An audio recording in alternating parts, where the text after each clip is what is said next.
Muy buenas tardes, muy buenos días para los colegas de América Latina o de Iberoamérica en general. Vamos a empezar un ciclo de conferencias que estamos organizando tanto la Sociedad Española de Protección Radiológica como la Federación de Radioprotección de América Latina y el Caribe.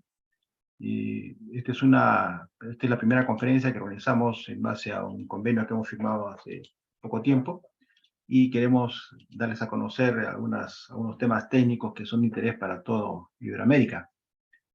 En primer lugar, esta es una conferencia que hemos invitado a la doctora Mercedes Caune para que nos hable acerca del control simétrico de la exposición del cristalino, los retos derivados de los límites de dosis del cristalino propuestos por la ICRP. Entonces, para empezar esta reunión, yo quiero comentarles también algo acerca de lo que significa la Federación de Radioprotección de América Latina y el Caribe, que ha sido creada hace casi 30 años. Esta fue una idea que surgió en el primer Congreso Regional que se hizo en Buenos Aires en el año 1991. Llevamos la idea de crear una federación que incorpore a todas las sociedades latinoamericanas, y esta idea se cristalizó el 26 de noviembre del año 1993 en la ciudad de Zacatecas, en México, donde las 4 sociedades que existían en la región, las 4 únicas sociedades, la de Argentina, Brasil, México y Perú, decidieron formar esta federación, con la idea justamente de crear más sociedades en toda la región y promover el intercambio de información, la cooperación entre nosotros, ¿no? Así que estas reuniones, una vez creada la federación, se hicieron con varias instituciones, con varias sociedades, en varias reuniones internacionales, como esta, por ejemplo, que se llevó a cabo en Francia el año 1995, donde empezamos nuestras relaciones justamente con la Sociedad Española de Protección Radiológica. Estuvimos también en el IRPA, donde justamente está acá el presidente en ese momento, César Arias, quien está hablando, el presidente de la federación, quien está hablando acerca de la creación de la federación y los alcances que puede tener.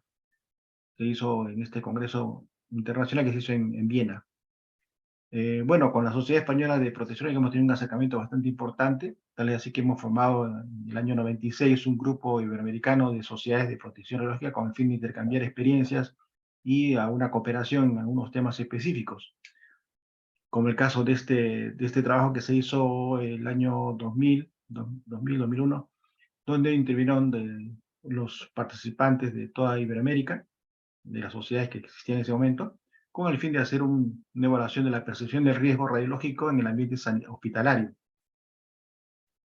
Eh, este es uno de los eventos también donde tuvimos mayor acercamiento, que fue el Congreso Regional, el tercer Congreso Regional que se llevó a cabo en la ciudad de Cusco el año 1995, que a partir de ese momento estos congresos vienen a denominarse Congresos Regionales IRPA, porque son organizados por las sociedades que pertenecen al IRPA, a la Asociación Internacional de Protección Radiológica. Esos son todos los eventos en los cuales las sociedades hemos participado, tanto como sociedades como también con apoyo de la federación, que la federación fue creciendo poco a poco con más sociedades. Y un hecho importante que hay que resaltar es que en las sociedades, en la federación, surge justamente la idea de crear el Día de la Protección Radiológica para celebrarlo todos los años, resaltando nuestra especialidad. Esto fue propuesto en un congreso regional en Lima y fue aprobado después en otro congreso regional que se llevó a cabo en Acapulco, en México, en septiembre del año 2006. Ese día, desde esa oportunidad, se viene celebrando el Día de la Protección Radiológica en toda América y bueno, en otras partes del mundo también, porque resaltamos acá el hecho de que justamente Dan Benninson, el año 1995, o 96, perdón, recibió el premio CIBRE, que fue el primer latinoamericano en recibir esta importante mención en protección radiológica a nivel internacional. Y a partir de ese momento celebramos el 15 de abril como el Día de la Protección Radiológica en todas las instituciones, entidades, organismos, etcétera, para resaltar nuestra especialidad. Inclusive en época de pandemia lo hemos hecho virtualmente y el año pasado establecimos en el Día de la Protección Radiológica justamente el premio Dan Benninson, que fue otorgado en esa oportunidad a Abel González, que todos ustedes conocen. Bueno, la federación tiene su página, tiene Facebook, tiene correo electrónico, Instagram, etcétera, donde nos pueden ubicar y pueden ver todas las actividades que realizamos. Tenemos un canal en YouTube también donde se colocan todas las conferencias, reuniones que hacemos. Y la federación actualmente está integrada por 18 sociedades de América Latina, ¿no? Estamos por crear 2 más. Este es el consejo directivo que está vigente hasta el momento, son 2 años de periodo.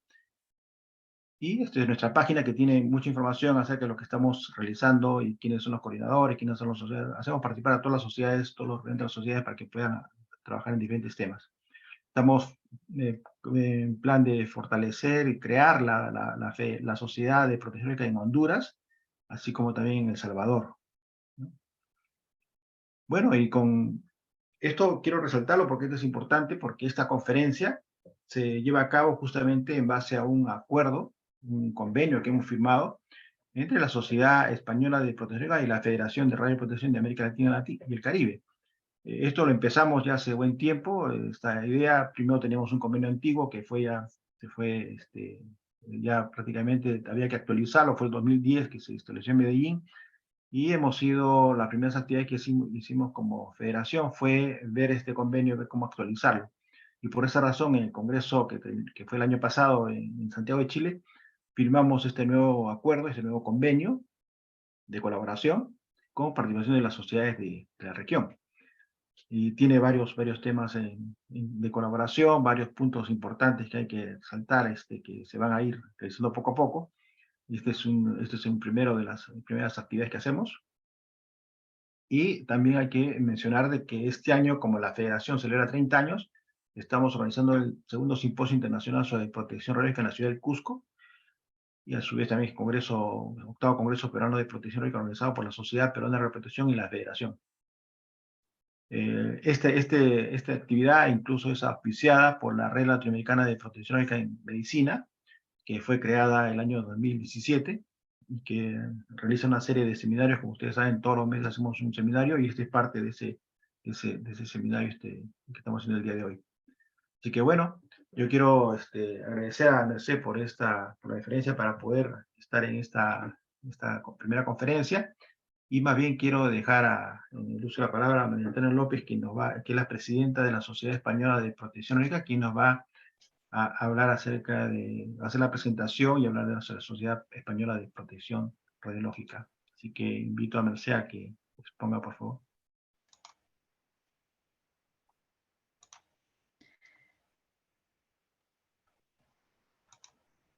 Vas a hablar tú, ¿no, María Antonia? Perdona. Sí. Hola, buenas tardes desde España. Buenos días a los compañeros de América Latina.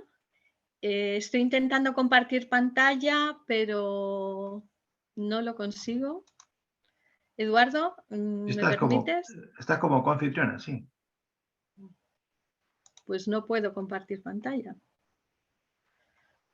Aquí aparece como coanfitriona.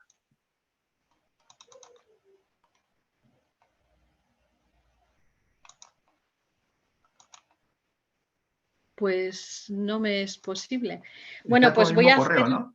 Con la misma, ¿ha cambiado? No ha cambiado, ¿no? No, pero no me activa la opción de compartir. Bueno, pues voy a hacer una breve mención acerca de la Sociedad Española de Protección Radiológica.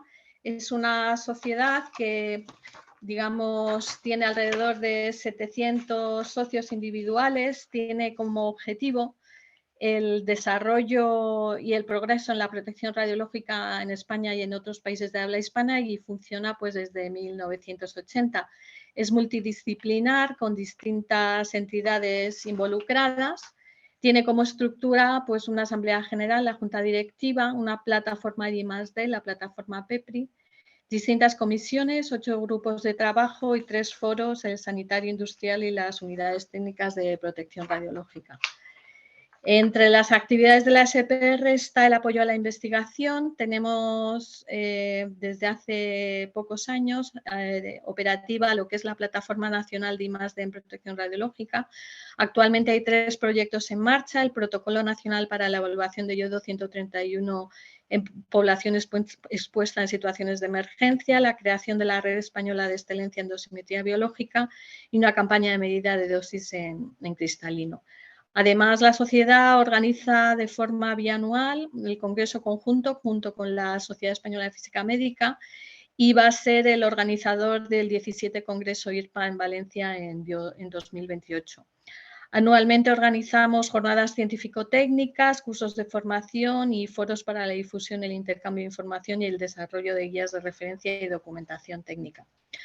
Para la comunicación y difusión de publicaciones y otra información de interés, pues tenemos la web, que invito a todo el mundo a que la visite, la revista Radioprotección, ya mencionada por Eduardo, redes sociales, un boletín mensual, y luego elaboramos notas técnicas, traducciones al español de documentación de referencia, monografías especializadas, infografías y divulgación. Tenemos relaciones institucionales, la Sociedad Española de PR está afiliada al IRPA, tiene representación en ICRP, en los comités 2, 3 y 4 y en otros organismos de relevancia como la OIEA, la OMS, NEA y las plataformas europeas Eurados, Neris y Allianz. Tiene convenios de colaboración, además de con FRALC y con la PRAM, pues con la OIAEA y con sociedades relevantes españolas como el organismo regulador, el Consejo de Seguridad Nuclear, la Sociedad Española de Física Médica, la Sociedad Nuclear Española, la Empresa Nacional de Residuos Radiactivos y la Sociedad Española de Radiología Médica. Y quiero también finalizar esta breve presentación de la SPR indicando que tenemos un grupo muy activo también de jóvenes, los jóvenes de la SPR, que tienen actividades y que estamos muy pendientes de ellos y que les cuidamos mucho y promovemos mucho su colaboración. Y nada más, no quiero continuar y creo que lo mejor es que presente a la ponente, que es un honor para mí poder presentar a Mercè Ginjaume, que es doctora en Ciencias Físicas y actualmente directora de investigación en el Instituto de Técnicas Energéticas, el INTE, de la Universidad Politécnica de Cataluña. Fue directora de esta institución entre 2005 y 2011 y fue presidenta de la Sociedad Española de Protección Radiológica de 2013 a 2015. Ha colaborado en diversos talleres regionales auspiciados por la OIEA para el fortalecimiento de las capacidades en América Latina y el apoyo técnico en protección radiológica. El último en mayo de 2023 en colaboración con la Universidad Federal de Pernambuco en Brasil. Sus principales líneas de investigación se enmarcan en el ámbito de la metrología de las radiaciones ionizantes, la dosimetría y la protección radiológica.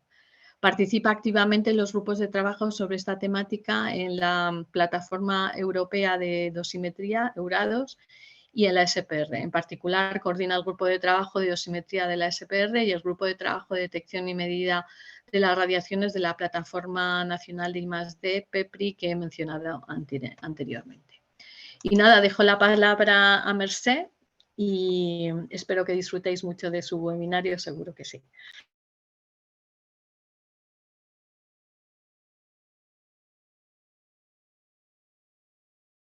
El audio. Bien. Vamos a ver si lo veis. Parece que no. Sí, está bien. ¿Vosotros lo estáis viendo? Sí, sí, sí. Bueno, pues adelante. Ok. Pues buenas tardes, buenos días a todos. Gracias por acompañarnos en este primer seminario de este nuevo convenio que hemos firmado la SPR y la FRALC. Para mí es un honor poder iniciar esta nueva aventura, que sin duda es una continuación de muchas otras actividades que ya hemos hecho conjuntamente. De hecho, pues siempre que vemos fotografías, pienso en la presentación que nos ha hecho Eduardo, veo que nos hacemos mayores, algunos ya no están, pero en fin, muchos seguimos trabajando en el tema y siempre es agradable pues, de recordar buenos momentos. Bien, sin más dilación, sabéis que el seminario de hoy pues pretendemos abordar los retos prácticos derivados de los nuevos límites de dosis al cristalino propuestos por la ICRP y también revisar algunas de las opciones disponibles para llevar a cabo una adecuada vigilancia radiológica individual. Vamos hablando de nuevos, pero de hecho ya no son tan nuevos porque ya hace más de 10 años que hemos oído hablar de ellos y pues bueno, Aún así, tenemos, creo, pues temas para poder discutir y retos pendientes de afrontar. Bien, la presentación la he estructurado en 5 puntos. Empezaré con una breve introducción para situar el tema. A continuación, pues revisaremos la principal normativa relacionada con la dosimetría de cristalino y a continuación he seleccionado algunos proyectos que nos van a ayudar a situar la problemática y el contexto y finalmente pues presentaré algunas propuestas de metodologías prácticas para identificar los colectivos que se ven afectados por la nueva normativa, por el nuevo límite de dosis en el cristalino. Y acabaremos pues, con unas conclusiones resaltando los aspectos principales de esta temática. En la introducción, en primer lugar, quiero recordar la definición de las cataratas, porque es importante situarnos y saber de qué tipo de riesgo estamos hablando. A continuación, pues, veremos la evolución de ICRP en relación a la protección del cristalino y en este contexto, pues, recordaré los objetivos del seminario que constaban en la presentación del mismo.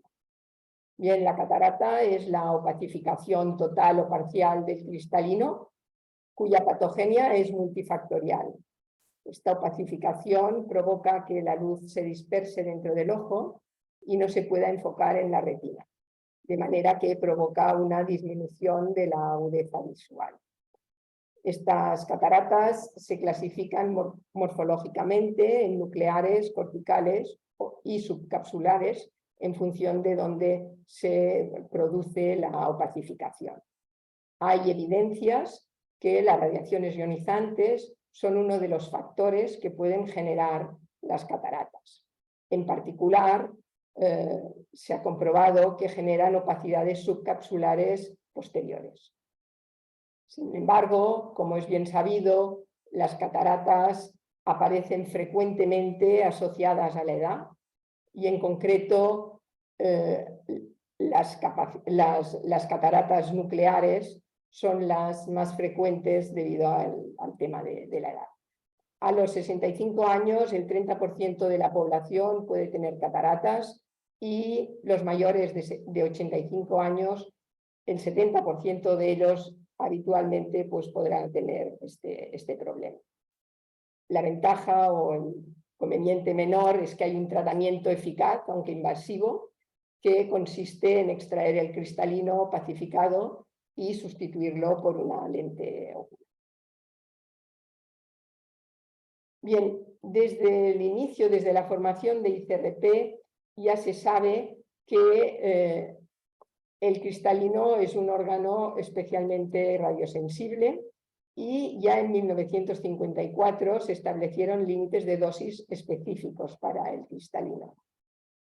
En las recomendaciones vigentes, que se publicaron en el año 2007, la publicación 103, se mantenían los límites de dosis al cristalino vigentes desde el año 1990, pero ya se anticipaba que dichos valores probablemente deberían revisarse a la baja debido a los nuevos datos sobre radiosensibilidad del ojo.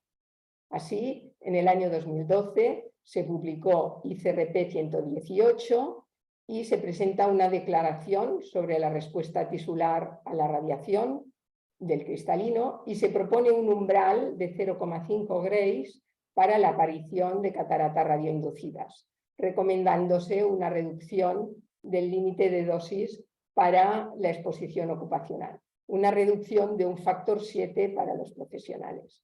Rápidamente, tanto el OIEA como la Unión Europea incorporarán este nuevo límite en sus normas básicas de seguridad. Perdón.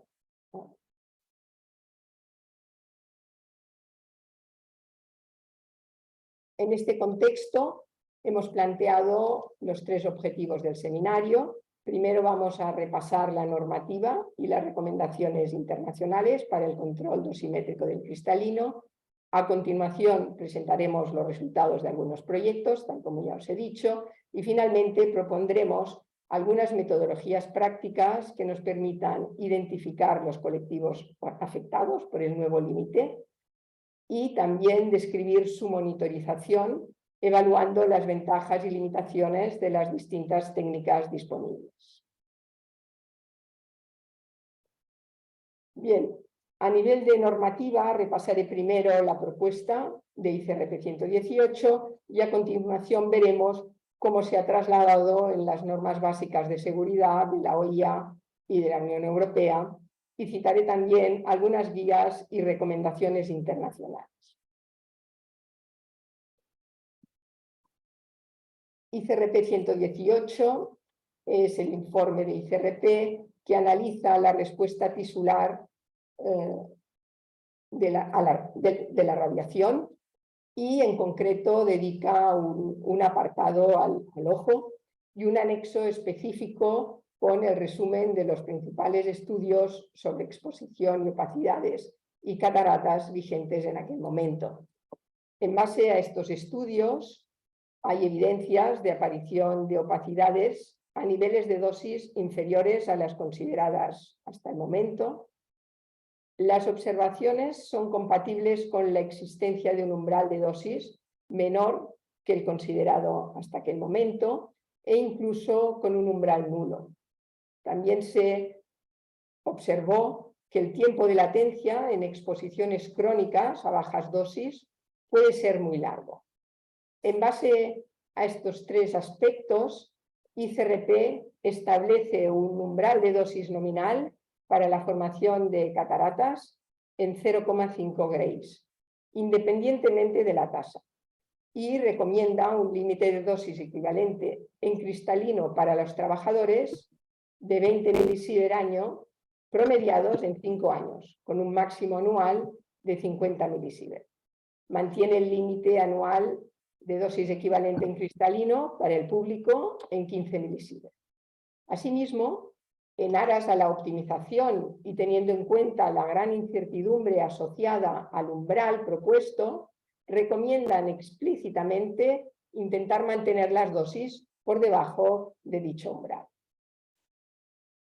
Pues bien, podemos observar, aquí he seleccionado los artículos correspondientes, cómo las normas básicas de seguridad de la OIA reproducen exactamente la misma definición del límite de dosis equivalente en cristalino para los mayores de 18 años que propuso ICRP, y en el caso de la Directiva Europea se recoge esa misma definición del límite de dosis, pero también indican que en arreglo a la legislación nacional los Estados miembros podrán establecer un límite de dosis definido único a nivel anual, de 20 milisievert en un único año. La diferencia, como veis, es pequeña. En España, en el año 2022, a finales de año, se publicó el Real Decreto que transponía esta limitación de la dosis y se adoptó la propuesta amplia, es decir, la propuesta de considerar un límite de dosis definido a lo largo de 5 años. Puede observarse que el límite de dosis para los aprendices y estudiantes no es exactamente el mismo. OIA propone un límite de 20 milisievert en un año y la Unión Europea de 15 milisievert en un año.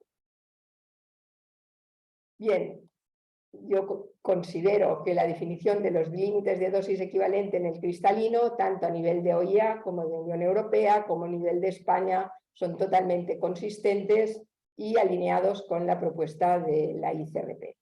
Ese cambio podemos considerar que es bien conocido, seguro por todos vosotros, por parte de los profesionales, y en 2 encuestas recientes, una de Eura2 en el año 2013 y otra más reciente del año 2023, aquí en España, entre los profesionales del área sanitaria, pudimos comprobar que el 93% en el año 2013 y el 100% en el año 2023 eran conocedores de la nueva normativa. Incluso del orden del 50% habían hecho ya ensayos para conocer, para estimar los niveles de exposición del personal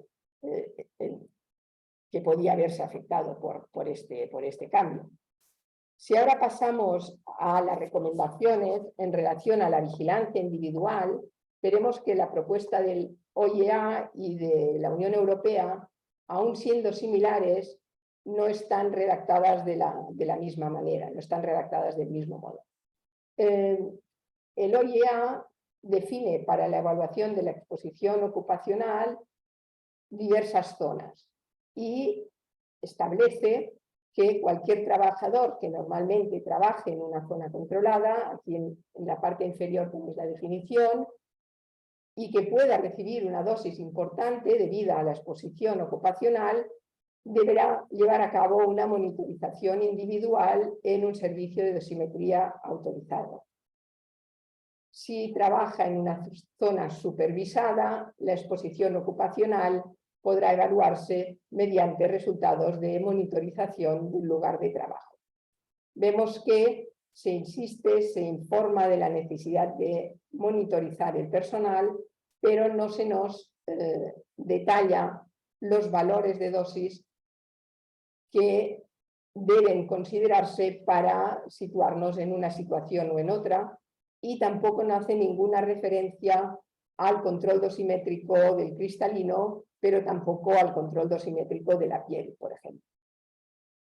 La Unión Europea en su directiva es un poco más específica. En este caso sí que tenemos una clasificación de los trabajadores de categoría A y de categoría B, indicando que las personas o los trabajadores de categoría A deberán llevar a cabo una vigilancia individual sistemática, realizada por un servicio de dosimetría personal autorizado. Bien, también se señala en otro artículo que aquellos trabajadores que reciban una dosis equivalente en cristalino superior a 15 milisievert por año serán personas de categoría A.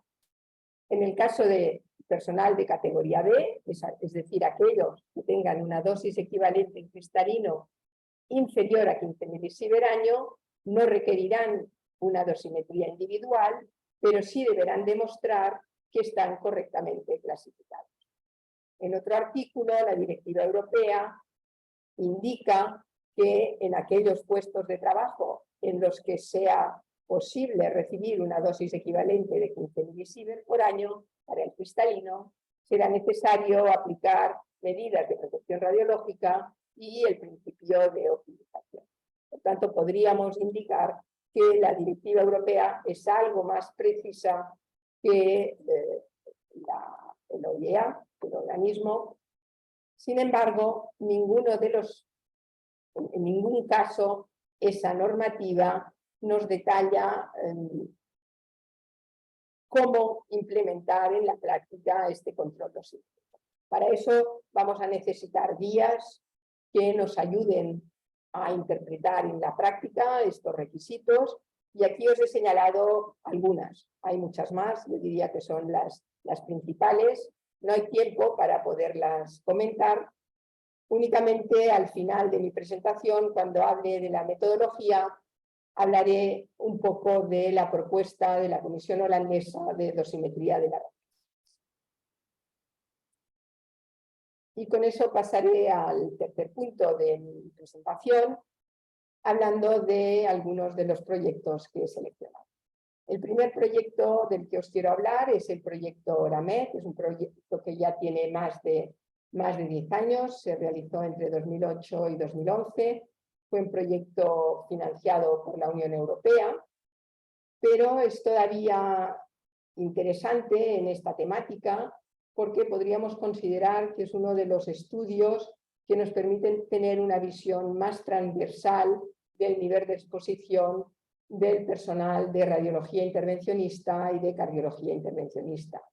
Podéis obtener o repasar los resultados del proyecto en la página web de Eurados en el informe 2012-02. Me interesaría aquí ahora simplemente comentaros los niveles de exposición, la estimación anual de la dosis equivalente en cristalino que se obtuvo en ese estudio.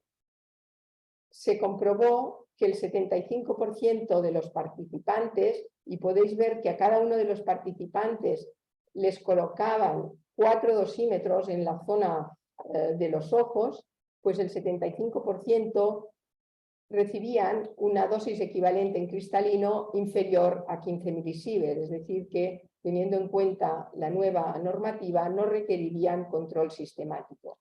Un 25% recibía más de 15 milisievert y por tanto deberían llevar un control dosimétrico sistemático, y un 7% de los participantes se estimó que podrían superar los 50 milisievert, por tanto estarían fuera de la normativa vigente. Ninguno de los participantes superó los 150 milisievert, que era el límite de dosis en cristalino vigente en aquel momento. Otro tema interesante que se llevó a cabo en el marco del proyecto ORAMED fue el desarrollo de un formulismo para definir la magnitud equivalente de dosis personal, HP3, y poder calibrar los instrumentos de medida en esa magnitud. Se definió un maniquí, que es un maniquí cilíndrico de agua, se calcularon coeficientes de conversión para determinar la magnitud operacional e incluso conjuntamente con una empresa se desarrolló un prototipo que cumplía los requisitos esperados para la determinación de HP3. Tanto los coeficientes de conversión como el maniquí cilíndrico actualmente están recogidos en las normas internacionales de ISO y de la IEC. Ahora pasaremos a este segundo proyecto, es el proyecto EDOCHI, es un proyecto español, finalizó el año 2021 y lo llevamos a cabo la Universidad Politécnica de Cataluña y la Fundación para la Investigación Biomédica del Hospital Clínico San Carlos, conjuntamente con el Consejo de Seguridad Nuclear, el organismo regulador español. El objetivo que teníamos era estimar dosis ocupacionales en cristalino en instalaciones sanitarias y de investigación y proponer una metodología para la vigilancia radiológica individual. En el proyecto llevamos a cabo diversas campañas de medida y ensayamos distintas técnicas dosimétricas. Probamos sistemas pasivos de PLD y de OSL, tanto para dosímetros de cuerpo entero que se situaban sobre el delantal, como dosímetros de cristalino que se situaban fuera y dentro de la protección de las gafas, en general en el lateral del lado más expuesto, más cerca de la fuente emisora de radiación. También ensayamos dosímetros electrónicos tipo RaySafe para intervencionismo y Thermoscientific EPD para medicina nuclear. A partir de estas campañas de medida, estimamos las dosis equivalentes en cristalino anuales y he clasificado los resultados en dos grupos. En la primera parte de la diapositiva podéis ver los resultados del personal de intervencionismo. Participaron 40 facultativos, doctores, y el 67% de ellos estimamos que tendrían una dosis en cristalino inferior a 15 milisievert, mientras que el 33% podían superar los 15 milisievert. Incluso 22% de estos 40 facultativos podrían superar los 20 milisievert al año. Cabe señalar, como he escrito en la diapositiva, que alguno de los facultativos llevaba gafas protectoras, si bien no aplicamos nosotros el factor de corrección, es decir, que estos valores son datos de la dosis estimada fuera de la protección. También hicimos medidas en 7 DUEs, 7 personas de enfermería, y en este caso 6 de las 7, el 87%, recibieron dosis inferiores a 15 milisievert y una persona recibió entre 15 y 20 milisievert. Si analizamos ahora los resultados del personal de medicina nuclear y de personal que trabaja en centros de investigación con animales grandes, tanto para pruebas de medicina nuclear como de radiología intervencionista, los 22 técnicos y enfermeros de medicina nuclear, más los 5 investigadores, todos ellos recibieron dosis equivalentes en cristalino inferiores a los 15 milisievert. En la mayoría de los casos inferiores a 6 milisievert. También en este estudio valoramos el factor de atenuación de las gafas plomadas, comparando la medida del equivalente de dosis, HP007, debajo de la protección y fuera de la protección. Y podéis observar, este es el diagrama de bloques, que este valor era variable, iba entre 0,2 y 0,5. Y en la publicación que hicieron los compañeros del Hospital Clínico San Carlos, recomiendan utilizar un factor de 0,5 para gafas con protector lateral, considerándolo un factor conservador. El estudio también nos permitió valorar la influencia de la posición del dosímetro.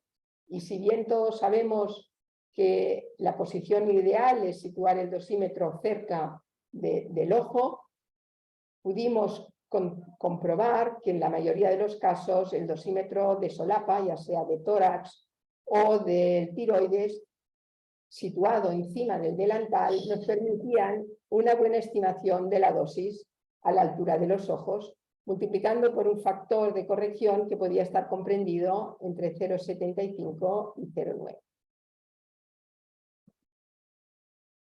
El tercer proyecto que he seleccionado es un proyecto también europeo, es el proyecto Medirad, que finalizó en el año 2022. Es un proyecto muy amplio, multidisciplinario, que intentó evaluar la mejora de la protección radiológica en diversas aplicaciones médicas de las radiaciones, pero en concreto yo voy a hablaros simplemente de una tarea del segundo grupo de trabajo, en el que se propusieron evaluar la eficacia de los sistemas de protección disponibles para cardiología intervencionista, valorando particularmente la eficacia de estos sistemas para reducir tanto la dosis en cristalino como la dosis en cerebro.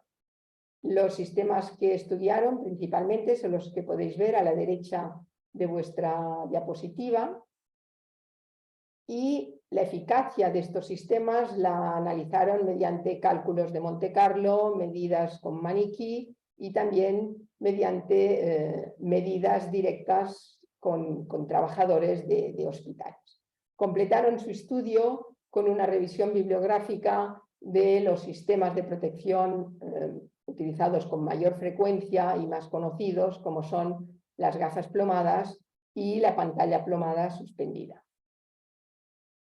A partir de estos resultados, elaboraron unas fichas con las ventajas, inconvenientes, eficacia de los distintos tipos de protección, y los han publicado en unas recomendaciones que están disponibles en la web de Medirad.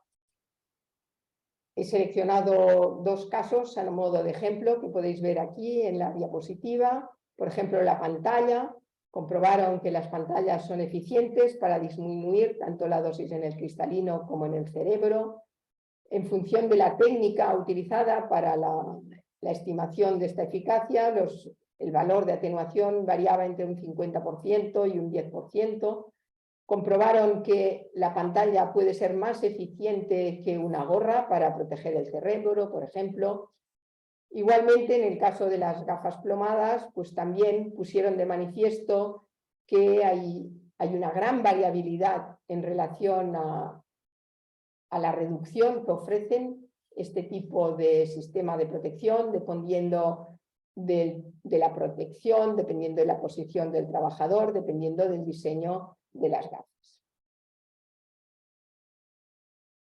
El último tema que quiero comentaros en este apartado de proyectos son los resultados de unas intercomparaciones que organizó Eurados para valorar ya en el año 2014 y 2016 la fiabilidad de los sistemas dosimétricos diseñados para estimar directamente HP3.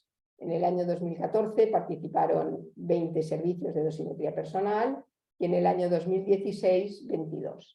A partir del año 2019, Eurados ya ha planificado de manera sistemática estas intercomparaciones, y todo aquel servicio de dosimetría personal que esté interesado en validar, en verificar su sistema, pues puede participar en ellas. Las intercomparaciones del año 2014 y 2016, los resultados se han publicado en la bibliografía, en la literatura científica. Utilizamos en todos casos el maniquí cilíndrico. En aquel momento la normativa ISO todavía no lo incluía, pero nosotros ya adaptamos las recomendaciones de Euramed y por tanto los resultados están totalmente alineados con la normativa vigente. En el 2014 se hicieron irradiaciones solo con haces de fotones y en el 2016 se hicieron fotones y radiación beta. Aquí podéis ver el resumen de los resultados. Simplemente destacar que ambos años, en relación a la radiación fotónica, los resultados se consideraron satisfactorios, análogos a los que obtenemos cuando hacemos intercomparaciones para dosímetros corporales.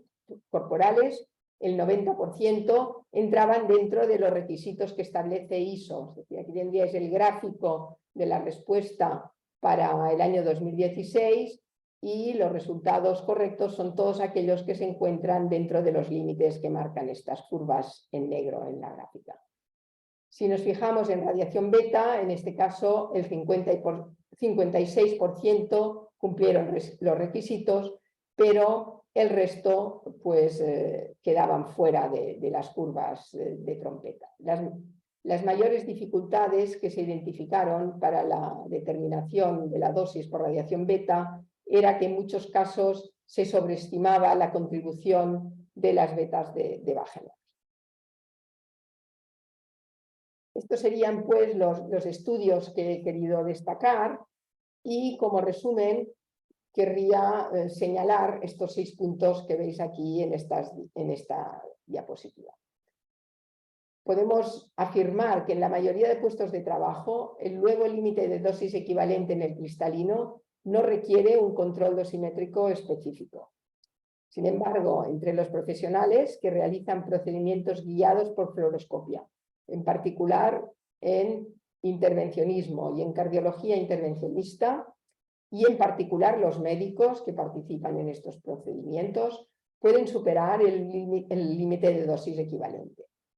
Del orden del 25-30% de estos médicos pueden recibir un valor de HP3 superior a 15 milisievert, por tanto requerirían un control de la dosis en cristalino. Y entre el 15 y el 20%, si no utilizan protecciones, también podrían superar los 20 milisievert anuales. Por tanto, son colectivos que deberían validar, verificar sus procedimientos e intentar optimizarlos. Es sabido que el dosímetro de cristalino debe situarse lo más cerca posible del ojo más expuesto, pero hemos comprobado que en muchas ocasiones un dosímetro situado en otra posición, por ejemplo tórax o tiroides, encima de la protección, puede ofrecer una buena estimación de la dosis equivalente en el cristalino. El dosímetro corporal situado debajo del delantal plomado, es el dosímetro oficial que tenemos en España, no permite estimar la dosis en los órganos no protegidos. Es un buen estimador de la dosis efectiva, pero no permite estimar la dosis en el cristalino. También hemos visto que se disponen de diversos sistemas de protección personal que nos permiten reducir las dosis del cristalino y que disponemos de laboratorios, tanto para llevar a cabo la calibración de los dosímetros de cristalino, como de servicios de dosimetría personal que pueden llevar a cabo una adecuada vigilancia de las dosis recibidas en el cristalino. Pues bien, este sería el resumen de un poco el estado del arte que tenemos en este ámbito y analizados estos resultados, pues como os decía, hay muchas organizaciones que han propuesto estrategias, que han propuesto metodologías para implementar la vigilancia individual de la exposición del cristalino. Yo he seleccionado 2, el informe 31 de la Netherlands Commission y la guía que hemos propuesto nosotros en el proyecto EDOCHI. Bien, pues este informe, que está disponible en Internet y que es muy extenso, tiene 80 páginas, empieza recordando que la magnitud operacional que debemos utilizar para estimar la dosis equivalente en cristalino es el equivalente de dosis personal, HP3. A continuación, al igual que también lo recuerda ISO 15382, indica que antes de llevar a cabo ningún programa de vigilancia individual, es importante llevar a cabo una evaluación previa de los riesgos, estimar los niveles de dosis, las variables de influencia para la estimación de esta dosis, ya sea mediante dosimetría de área, dosimetría corporal, bibliografía, cálculos o con un estudio piloto concreto. A partir de esta evaluación, clasifican los trabajadores en dos grupos en función de si estimamos que la dosis equivalente personal o el HP3 anual será superior a 15 milisievert, en cuyo caso recomiendan una dosimetría de cristalino obligatoria y señalan que la precisión que deberíamos exigir a esta dosimetría debería ser tanto mayor cuanto más próximos estemos al límite de dosis. Si el personal o si estimamos para este personal un equivalente de dosis anual en el cristalino inferior a 15 milisievert, el trabajador es de categoría B, por tanto no es obligatorio llevar a cabo una dosimetría de cristalino específica. Sin embargo, siguiendo recomendaciones que encontramos en la bibliografía, señalan que es bueno llevar a cabo, ya sea directa o indirectamente, una estimación de la dosis equivalente en cristalino si estamos entre los 6 y los 15 milisievert. Un criterio análogo es el que proponemos en la guía del proyecto EDOCSI. Aquí podéis ver un esquema de la estructura que proponemos para la vigilancia individual del cristalino. Se ha diseñado pensando principalmente en personal que trabaja en el ámbito sanitario, pero podríamos aplicarlo a cualquier ámbito. Lo primero, diferenciamos dos grupos. En primer caso, profesionales que tenéis a vuestra izquierda, que no utilizan ninguna protección del cuerpo, como puede ser el personal de medicina nuclear, de radioterapia. En este caso, vamos a utilizar el dosímetro de solapa, el dosímetro oficial, para identificar si las personas requieren o no dosimetría de cristalino. Si la dosis anual estimada con este dosímetro es inferior a 6 milisievert, podemos concluir que esta persona no requiere monitorización del cristalino. Si resulta que está comprendida entre 6 y 15 milisievert, se recomienda llevar a cabo una evaluación sistemática para asegurarnos de que se mantiene la clasificación como persona de categoría B. Y si el dosímetro de solapa indica una estimación anual de la dosis HP10 o HP007 superior a 15 milisievert, entonces recomendamos que esta persona también lleve un dosímetro específico de cristalino calibrado en unidades de HP3. Si estamos hablando del segundo grupo, es decir, aquellas personas que llevan un delantal plomado que protege gran parte de su organismo, en este caso sugerimos, por su mayor comodidad, que esta persona lleve un dosímetro de solapa, situado fuera de la protección, y a partir de este dosímetro llevaremos a cabo la identificación del personal que requiera llevar una dosimetría específica de cristalino. Si la persona lleva algún tipo de protección ocular, por ejemplo unas gafas plomadas, las lecturas indicadas por el dosímetro de delantal o de tiroides la multiplicaríamos por 0,5. Este valor, ya sea corregido o no, lo comparamos con los 6 milisievert. Si el valor estimado de la dosis en delantal es inferior a 6 milisievert, la persona no requiere control dosimétrico de cristalino. Si el valor es superior a 6 milisievert, recomendamos que continúe utilizando como mínimo el dosímetro de delantal. Y si la estimación es superior a 15 milisievert, entonces recomendamos que se le asigne un dosímetro específico para el cristalino.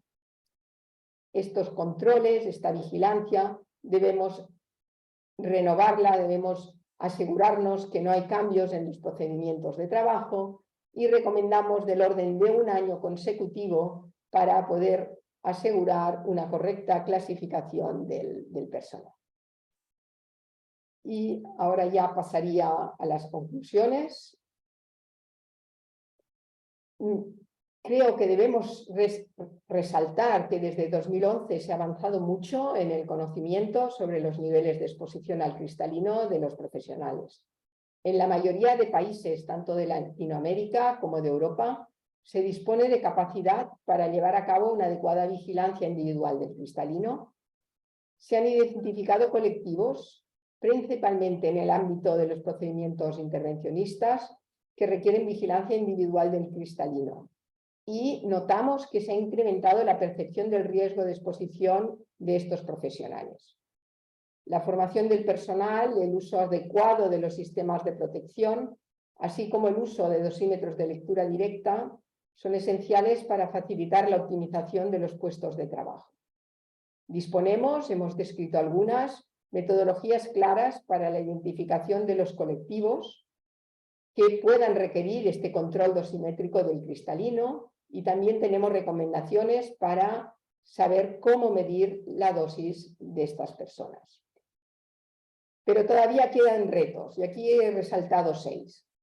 Tenemos que seguir trabajando para convencer a los trabajadores de la importancia de la protección y de la medida de los niveles de exposición. Si no medimos, no sabemos. Si medimos y estamos muy expuestos, tampoco es la solución. Tenemos que proteger. Hay que formar a las personas para que usen de manera adecuada los sistemas de protección, en particular la pantalla plomada suspendida en los equipos intervencionistas. Formar a las personas para que utilicen de manera adecuada los dosímetros, que los utilicen. Sí, pero también tenemos que ser conscientes que si incrementamos el número de dosímetros, se incrementa la posibilidad de pérdidas y de uso equivocado de los mismos. Los diseñadores, las empresas, deben mejorar el diseño de los sistemas de protección y también el diseño de los dosímetros de cristalino. Es importante establecer una vigilancia dosimétrica individual que se adapte al riesgo del personal y al puesto de trabajo. Y, sin duda, fomentar la investigación en técnicas alternativas, es decir, la dosimetría electrónica, la dosimetría computacional, quizá en el futuro nos permitan mejorar esa vigilancia individual del cristalino. Y bien, con esto acabo mi presentación. También os he dejado aquí varias referencias que pueden ser de vuestro interés, luego os las haremos llegar y pues abrimos el debate. Gracias por vuestra atención. Muchas gracias, Merced. Vamos a ver si tienen preguntas por el chat. Sí, hay varias preguntas.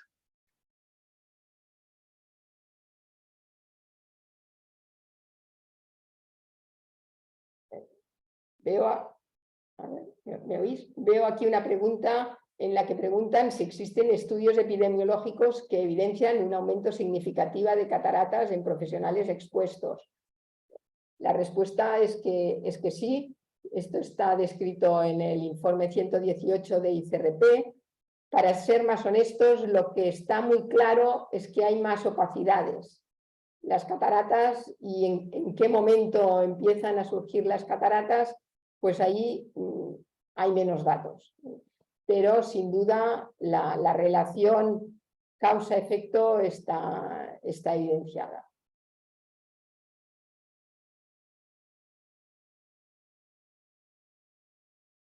No sé si hay alguna pregunta más, a mí me cuesta ver aquí.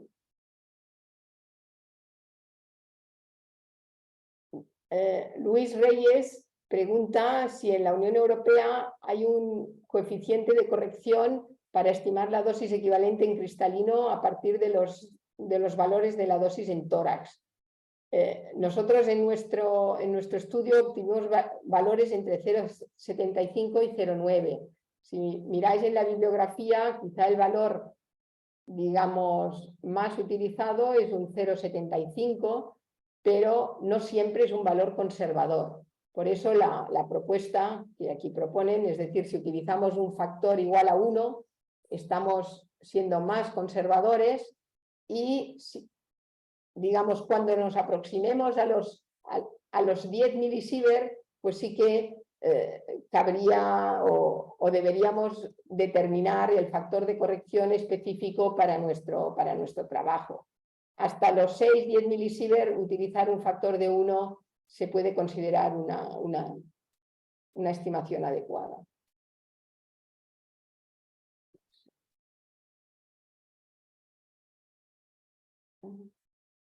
Alguien me pregunta si hay otros colectivos afectados fuera del ámbito médico.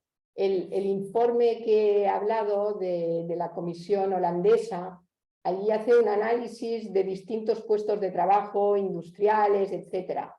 Y llega a la conclusión que en general no hay, en estos casos, no hay un problema de superar el límite de dosis equivalente en cristalino, siempre que la dosis efectiva se mantenga por debajo de los límites establecidos.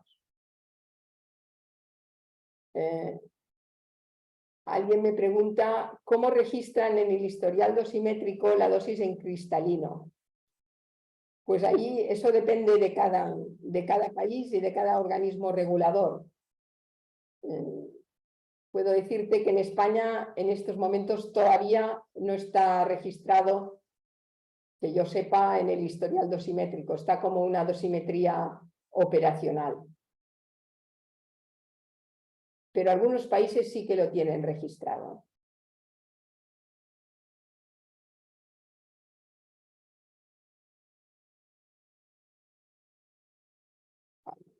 Alguien me pregunta, pero no sé exactamente en qué ámbito se mueve. Elio Sampaio dice, ¿qué podrías decir sobre la importancia de la monitorización en campos de radiación estrictamente gamma de media y alta energía?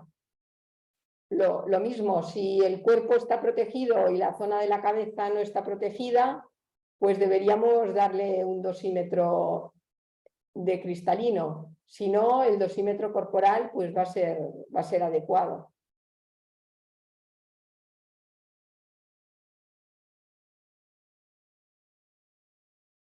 Me preguntan qué ocurre en las aplicaciones industriales. Lo mismo, hay que valorar. En la mayoría de aplicaciones industriales los trabajadores pueden estar detrás de un blindaje, de manera que el dosímetro de cuerpo entero está dando una estimación también de la dosis de la zona de la cabeza. Si no es así, pues debe analizarse.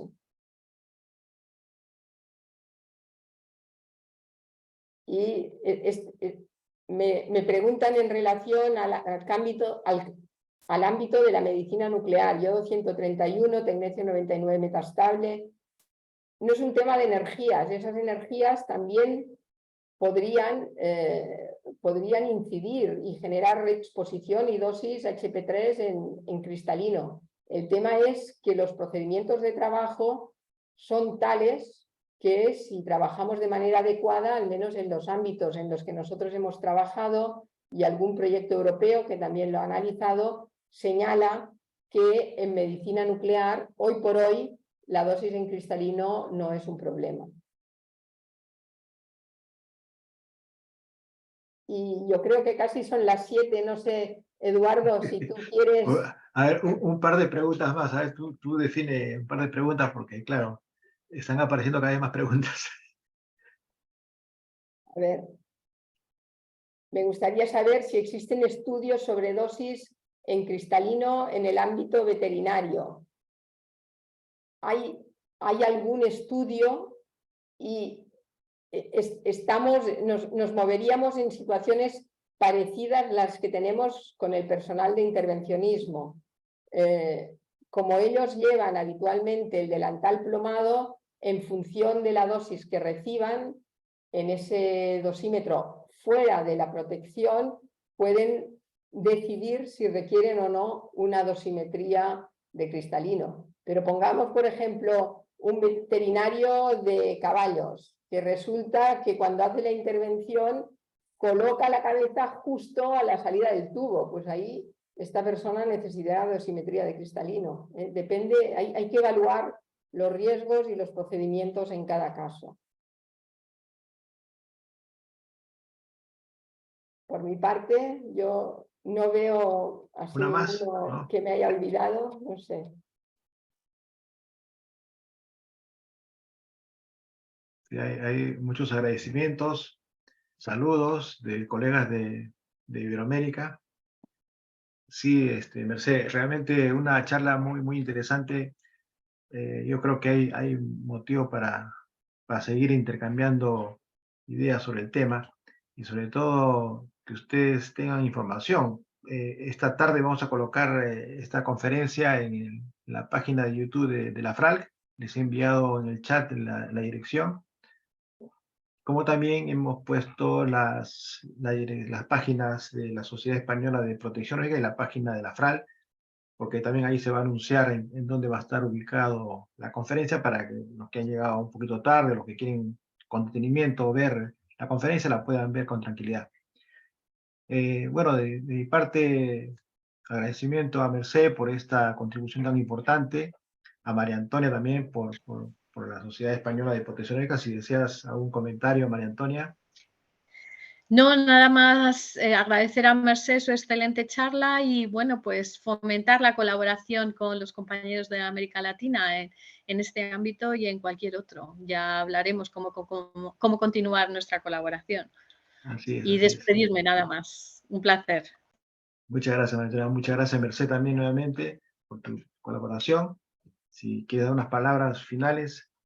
Bueno, yo lo estaba poniendo en el chat, pero bueno, ya que tengo la palabra, quiero agradecer a todos por habernos acompañado, porque quien más, quien menos ha tenido que hacer esfuerzos con horarios. No es fácil aunar tantos países con tantas horas distintas, etcétera. También las preguntas que habéis hecho, siempre, pues bueno, es gratificante ver que nos habéis escuchado y que han surgido dudas y esperamos haber resuelto algunas y pues seguir trabajando. Estamos a vuestra disposición. Tenéis mi correo electrónico para cualquier cosa que necesitéis. Y gracias a las sociedades y animar a seguir organizando eventos como este. Buenas tardes. Muchas gracias, Merced, y muchas gracias a ustedes por haber participado en esta interesante reunión, en esta interesante conferencia. Estaremos anunciando próximamente otros aportes que tengamos del acuerdo que tenemos entre la Sociedad Española de Protección Médica y la Federación de Radioprotección de América Latina y el Caribe. Muchas gracias a todos. Gracias nuevamente por su participación. Hasta pronto. Hasta pronto.